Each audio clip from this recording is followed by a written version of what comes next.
India voice, आपकी सोच, आपकी आवाज। नमस्कार, आप देख रहे हैं इंडिया वॉइस और मैं हूं आपके साथ पुष्पेंद्र चौधरी। वक्त हो चला है रिपोर्टर लाइव का, जहां हमारे संवाददाता ग्राउंड जीरो से हर खबर आप तक पहुंचाते हैं। तो पहली खबर का रुख कर लेते हैं। समाजवादी पार्टी ने राजभर समाज को धमकाने के मामले को लेकर योगी सरकार को निशाने पर लिया है। क्या कुछ कहा है, बता रहे हैं संवाददाता मोहम्मद आसिफ।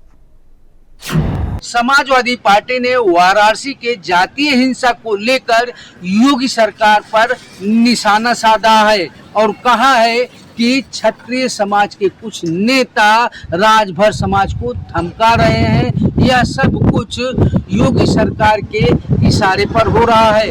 दरअसल यूपी के वाराणसी में राजभर और क्षत्रिय समाज के बीच जातीय संघर्ष का मामला सामने आया, जिसे यूपी पुलिस ने गंभीरता से लिया और मामले में कड़ा एक्शन लिया। लेकिन इस मामले को लेकर यूपी का सियासी पारा हाई हो गया है। राजभर समाज की तरफ से जहां योगी सरकार के 2 कैबिनेट मंत्री क्षत्रिय समाज पर कार्रवाई की मांग कर रहे हैं, वही क्षत्रिय महासभा भी क्षत्रिय समाज के परिवार की मदद के लिए आगे बढ़े हैं और महापंचायत भी किया। क्षत्रिय समाज के प्रदेश अध्यक्ष भूपेंद्र सिंह ने साफ तौर पर सोशल मीडिया पर कहा कि इस मामले में राजभर समाज की लोग दबंगई कर रहे हैं।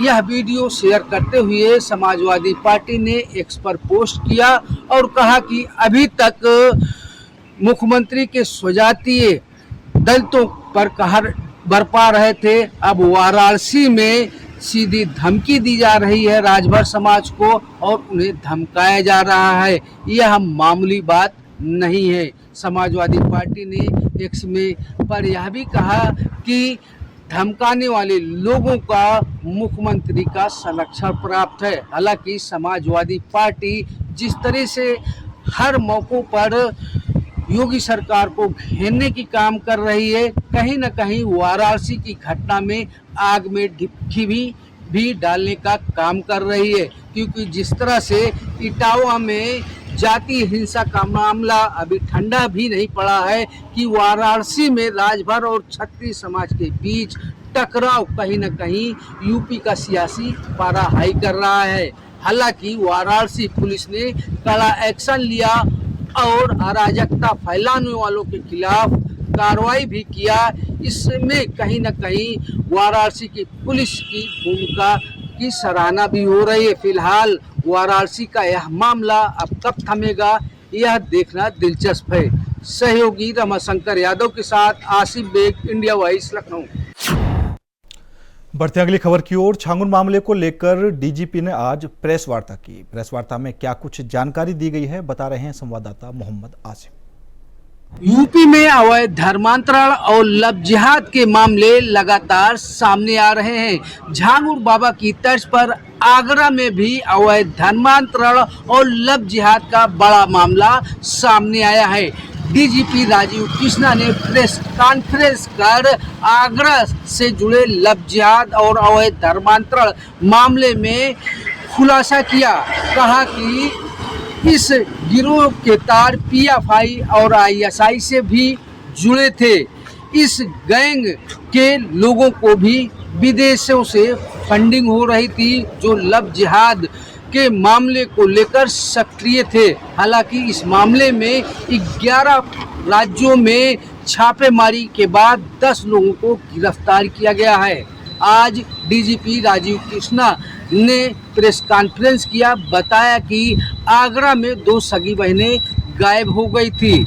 मामला दर्ज कर जब पड़ताल शुरू की गई तो अवैध धर्मांतरण और लव जिहाद का बड़ा रैकेट सामने आया है। डीजीपी राजीव कृष्णा ने बताया कि दोनों बहनें लव जिहाद के चंगुल में फंस गई थी। इस मामले की जब तफ्तीश हुई तो 11 राज्यों में ताबड़तोड़ छापेमारी की गई। छापेमारी में 10 लोगों को गिरफ्तार किया गया है और साथ ही साथ दोनों सगी बहनों को बरामद भी किया गया है। डीजीपी राजीव कृष्णा ने बताया कि इस गिरोह को पीएफआई आईएसआई से फंडिंग भी दी जा रही थी। इनका नेटवर्क तेजी से फैल रहा था। कम उम्र की लड़कियों को निशाना बनाकर लव जिहाद के जरिए धर्म परिवर्तन भी कराया जा रहा था। राजीव कृष्णा ने यह भी कहा है कि इस मामले में अब आरोपियों को रिमांड पर लिया जाएगा। इससे जुड़े और राज्य की पड़ताल की जाएगी।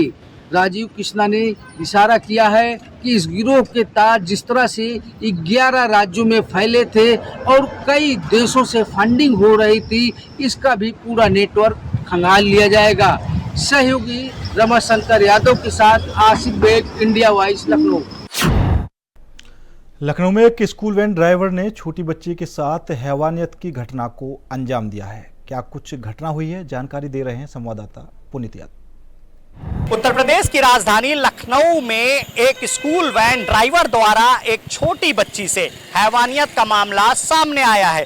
दरअसल 17 जुलाई को एक महिला ने लखनऊ के इंदिरा नगर थाने में तहरीर दी कि उसकी बच्ची के साथ एक स्कूल वैन ड्राइवर ने गलत किया है। मामला 14 जुलाई का है, जब रोजाना की तरह बच्ची स्कूल वैन से इंदिरा नगर स्थित अपने प्ले स्कूल जाती थी, लेकिन 14 तारीख को जब वो लौट करके आई तो काफी घबराई हुई थी और रो रही थी। मां ने उससे रोने का कारण पूछा तो उसने बताया कि स्कूल वैन वाले अंकल ने वैन में उसके साथ गलत हरकत करी है। हालांकि मां ने मामले को तुरंत संज्ञान लेते हुए स्कूल प्रबंधन से संपर्क किया, लेकिन जहां एक और स्कूल प्रबंधन ने इस पूरे मामले को दबाने का प्रयास किया, तो वहीं आरोपी ड्राइवर मोहम्मद आरिफ ने मां को धमकाया कि अगर किसी से ये बात बताई और पुलिस के पास गई तो मां और बेटी दोनों को गायब कर देंगे। लेकिन मां ने हिम्मत दिखाते हुए 17 जुलाई को इंदिरा नगर थाने में तहरीर दी।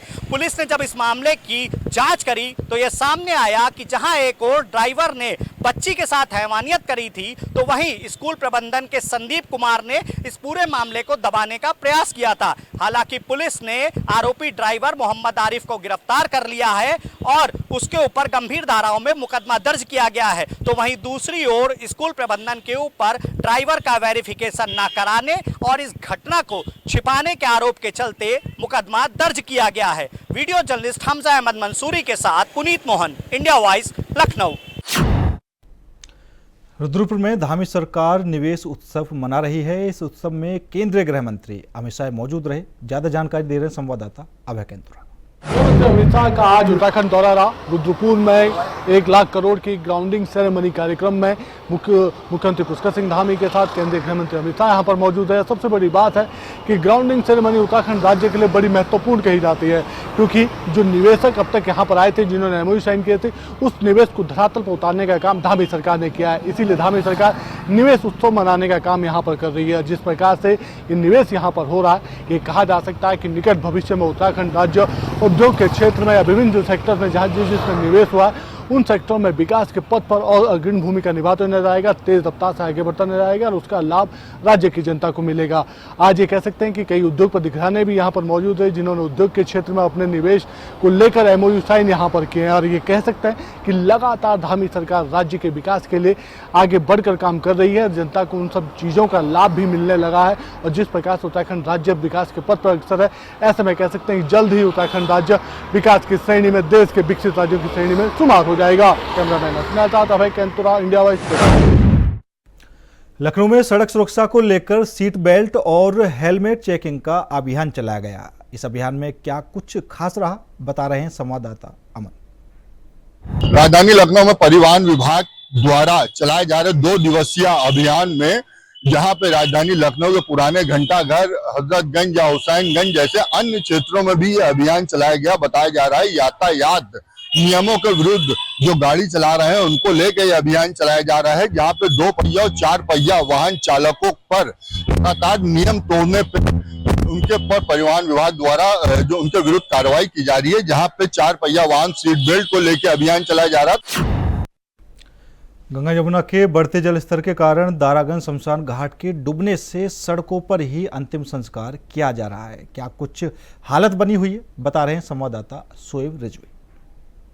संगम नगरी प्रयागराज में इन दिनों गंगा और यमुना का जलस्तर तेजी से बढ़ रहा है और इस जलस्तर बढ़ने की वजह से कई जो तटीय इलाके हैं वो जलमग्न हो गए। खासतौर से जो संगम का इलाका है, जहां पिछले कुंभ में करोड़ों की संख्या में श्रद्धालु पहुंचे थे, वो पूरा इलाका जलमग्न हो गया। जो घाट है वो जलमग्न हो गया।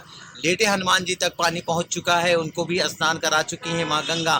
लेकिन अब दिक्कत सबसे ज़्यादा जो हो रही है वो तटीय इलाके में रहने वालों को, और ख़ासतौर से इस बीच में जो आसपास के ज़िलों से यहाँ पे शव आते हैं अंतिम संस्कार के लिए, उनको जलाने में भी दिक्कत हो रही है, क्योंकि वहाँ पर भी जल भर चुका है। और इसकी वजह से अब जो शव जलाने का काम है वो सड़कों पर किया जा रहा है। इससे अंदाज़ा लगाया जा सकता है कि जलस्तर जिस तरह से बढ़ा, जिस तरह से लोगों की परेशानी बढ़ी, चूँकि संगम नगरी धर्म नगरी है, और इसी वजह से जो आसपास के ज़िले हैं वहाँ पे भी मरने के बाद लोग अपने परिजनों का जो शव है वो यहाँ लेकर के आते हैं और अंतिम संस्कार करते हैं। बाकायदा कई अलग अलग घाट है, दारागंज है, रसूलाबाद है, लेकिन चूँकि जलस्तर बढ़ जाने की वजह से इन घाटों पर पानी पहुँच चुका है। इसकी वजह से अब सड़कों पर अंतिम संस्कार किया जा रहा।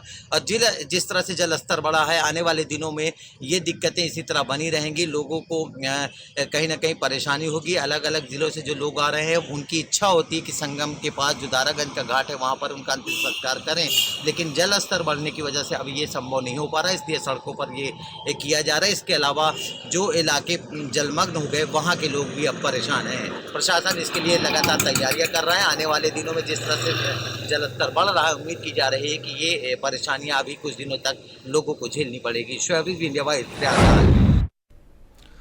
खबर पीलीभीत से है, जहां कर्मचारी संघ ने एकजुट होकर कलेक्ट्रेट में प्रदर्शन किया। प्रदर्शन में क्या कुछ मांगे रही उनकी, बता रहे हैं संवाददाता अमित पाल। आशिकी के चक्कर में युवा को बनना पड़ा। फिलहाल रुकते हैं छोटे से ब्रेक के लिए। ब्रेक के बाद खबरों का सिलसिला लगातार जारी है।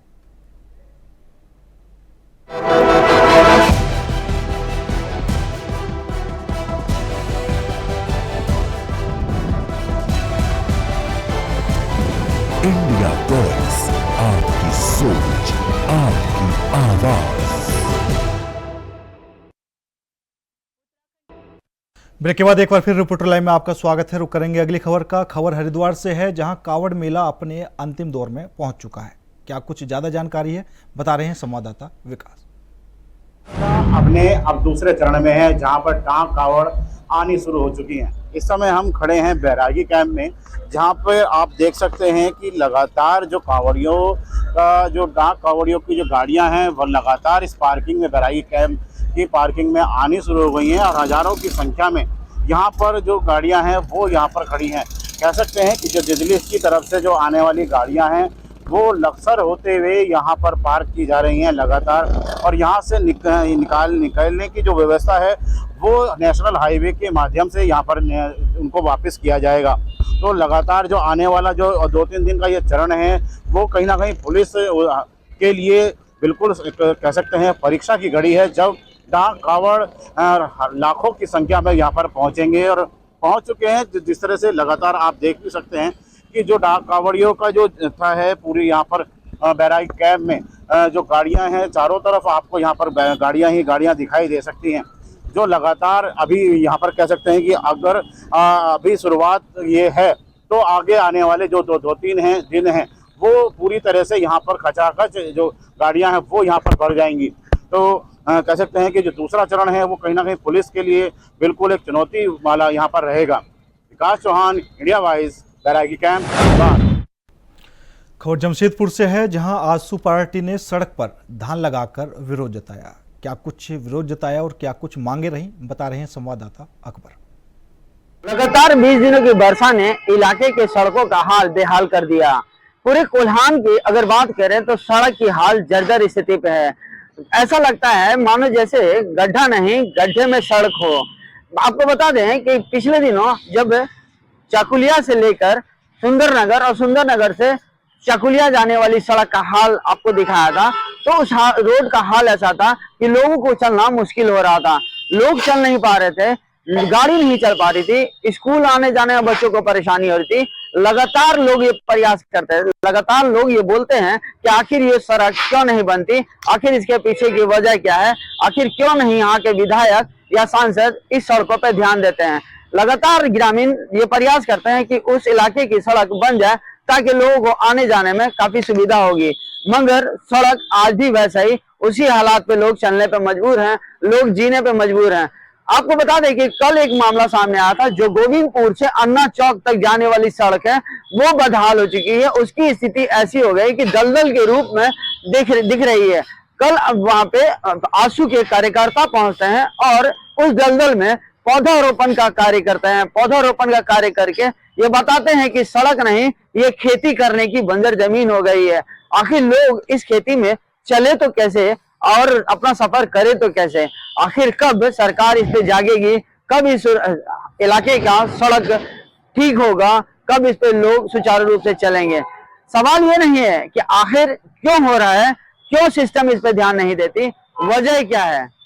अगर सरकार समय पे ध्यान दे तो लोगों को आने जाने में सुविधा होगी, बच्चे सड़क से स्कूल समय पे जा पाएंगे। जमशेदपुर से इंडिया वॉइस के लिए मोहम्मद अकबर।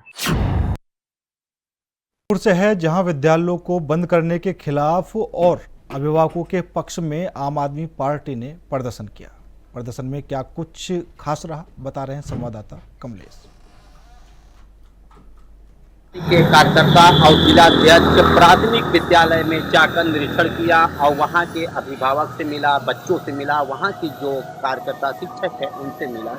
बता दें कि जो है कि सरकार का आदेश है कि जितना कुछ ऐसे स्कूल है जहां पर 50 से अधिक बच्चे हैं या कुछ 70 से अधिक बच्चे हैं, वो स्कूल बंद कर दिए जाए और जहां ज़्यादा बच्चे पढ़ाई कर रहे हैं वहां पर कि जो है कि स्कूल उनको खोला जाए। वहां के बच्चे जो छोटे जहां पर जो कम बच्चे पढ़ते थे उन बच्चों को बड़े स्कूल में दाखिला दी जाए। बता दें कि इससे नाराज ग्रामीण के क्षेत्र और बच्चे, अभिभावक और शिक्षक भी हैं। बता दें कि बहुत दूर बच्चों को जाना पड़ेगा, जिसमें कि बहुत सी कठिनाइयों का सामना करना पड़ता है और बता दें रात भी हो जाती है, दिन भी हो जाता है, जाने में असमर्थ हो जाते हैं। वहीं भी बता दें कि सीधा सरकार का आदेश है कि 27,000 मधुशाला खोले जाएंगे, यानी कि कंपोजिट शराब और बियर की दुकान और कुछ खुल भी चुके हैं और 27,000 खुलेंगे, ताकि जो है कि लोग गांव के पास ही खुलेंगे, लोग दूर जाना न पड़े। लेकिन वहां पर शिक्षा की बात करें तो शिक्षा की बात करते हुए कि स्कूल जो है काफ़ी जो है कि प्राइमरी और जूनियर हाई स्कूल को बंद किया जा रहा है। वहीं जो है आम आदमी के पार्टी के लोग कार्यकर्ता बौखलाए और गुस्साए हुए हैं और धरना भी दे रहे हैं, जगह जगह पर जाकर आंदोलन कर रहे हैं कि ये मांगे जो सरकार की तरफ से है और सरकार इस योजना जो उनकी चल रही स्कूल बंद करने का वो वापस ले, नहीं तो एक बहुत बड़ा आंदोलन करेंगे। बता दे रहे कि शिक्षक नाराज और बच्चे लोग भी नारेबाजी कर रहे हैं कि हमारी स्कूल को न बंद किया जाए ताकि हम दूर पढ़ने जाने में असमर्थ रहेंगे। बता दें कि यही जो है कि बच्चे और शिक्षक भी और गांव के जो बुजुर्ग हैं सभी लोग इस बात की हैरानी उनके अंदर होगी कि स्कूल जो है कि बंद किए जा रहे हैं और देसी शराब और विदेशी शराब के जो ठेका है वो और भी खोले जा रहे हैं। बता रहे कि भविष्य इस समय खतरे में पड़ी हुई है। मिर्जापुर से कमलेश कुमार, इंडिया वॉइस। खबर मेरठ से है जहां कांवड़ यात्रा को सकुशल संपन्न कराने के लिए जिलाधिकारी और एसएसपी मेरठ लगातार चप्पे चप्पे पर पहुंचकर मॉनिटरिंग कर रहे हैं। क्या कुछ हो रहा है, जानकारी दे रहे हैं संवाददाता शाहरुख।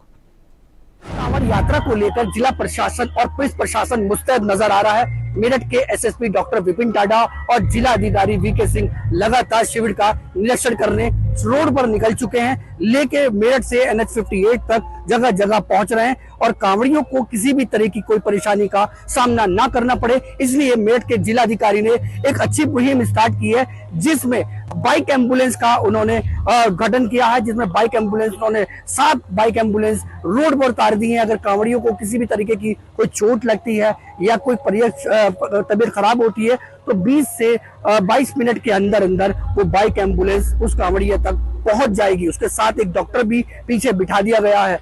मेरठ का जिला प्रशासन इस टाइम हर शिविर का निरीक्षण करने के लिए रोड पर मुस्तैद नजर आ रहा है। मेरठ से इंडिया वॉइस के लिए शाहरुख सैयद। खबर प्रयागराज से है जहां हाईकोर्ट के अंबेडकर चौराहे के पास तेज रफ्तार कार का कहर देखने को मिला। खबर पर ज्यादा जानकारी दे रहे हैं संवाददाता शोएब रिजवी। प्रयागराज में एक अनियंत्रित वैगनआर कार ने राहगीरों को कुचल दिया, जिसमें एक की मौत हो गई। दरअसल देर रात की घटना हुई थी, जिसमें अचानक एक तेज रफ्तार वैगनआर कार आई और जो फुटपाथ पे कुछ लोग लेटे हुए थे उन पर वो गाड़ी चढ़ाता हुआ आगे बढ़ गया। हालांकि जब तक लोग पहुंचे कुछ समझ पाते इस बीच में ड्राइवर गाड़ी छोड़कर भाग गया। जब लोग पहुंचे तो वहां पे आक्रोश भी दिखा, गाड़ियों को उन्होंने इस तरह से देखिए तोड़फोड़ भी कर दी, गाड़ियों को तोड़ डाला।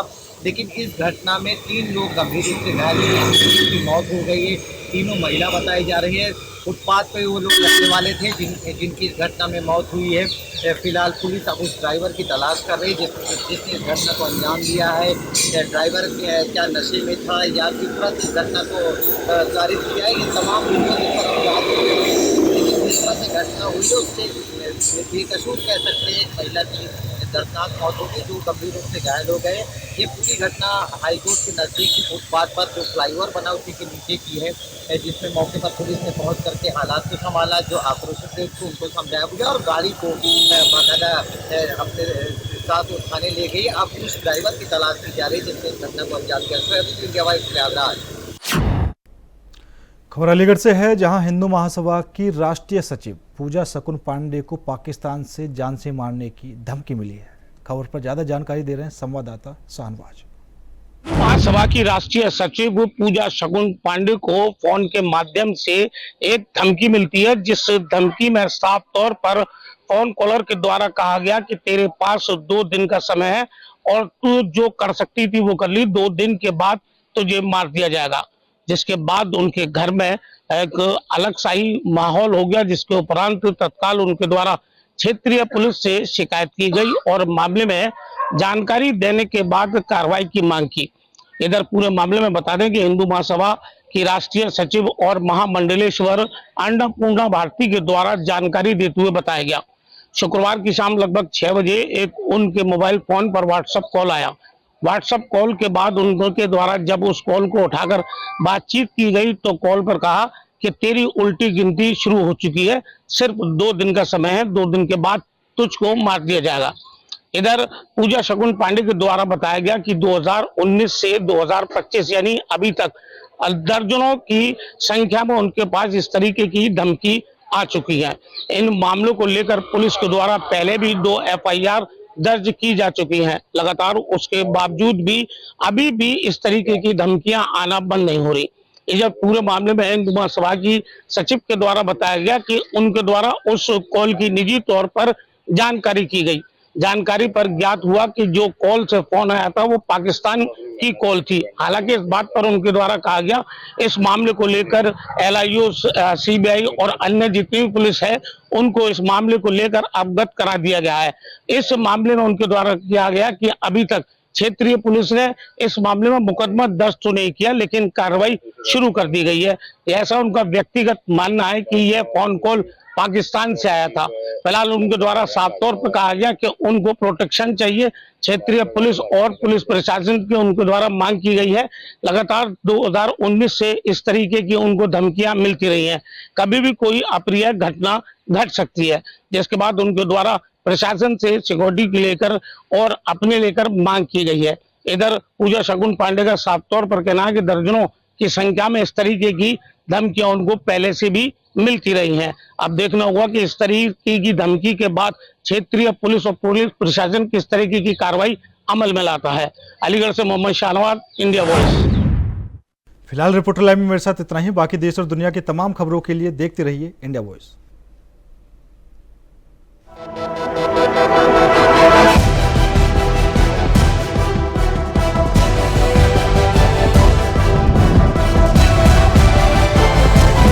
India voice.